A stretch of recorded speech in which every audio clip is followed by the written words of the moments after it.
Hi, I'm Chris and I'm here at the Lofdal Park, which is a place I come to every week to help the guys who really don't have the opportunity of normal rehabs to get well.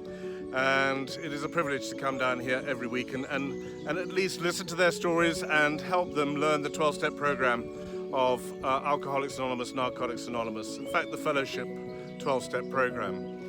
As a lot of you know me as an addiction counsellor and also as a school speaker.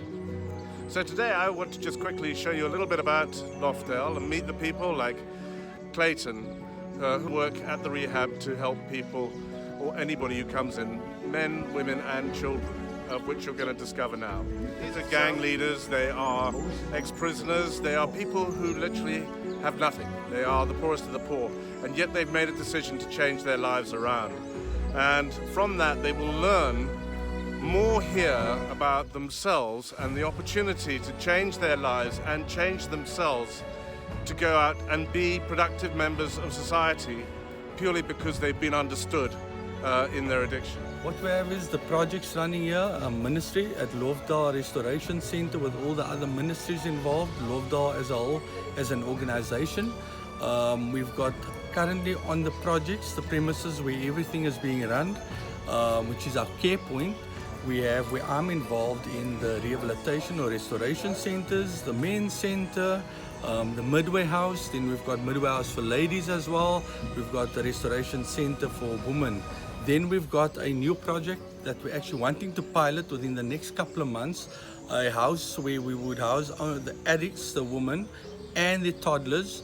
Then we're also busy doing human trafficking programs, and we've also got a project where we're busy with people that are coming out of situations where they possibly being hunted or possibly being hurt or possibly being abused by whoever it is. So it's abandoned and abused women's shelter. We've also got a baby safe house, and we've also recently launched our little safe, if I can call it, a type of a baby room. We would come and place the baby, and within 2 minutes we'd be notified. And we'll go and fetch the baby. We've also got a farm running over here. We've got a feeding scheme that we're feeding anything between 80 to 100,000 meals going out throughout the month.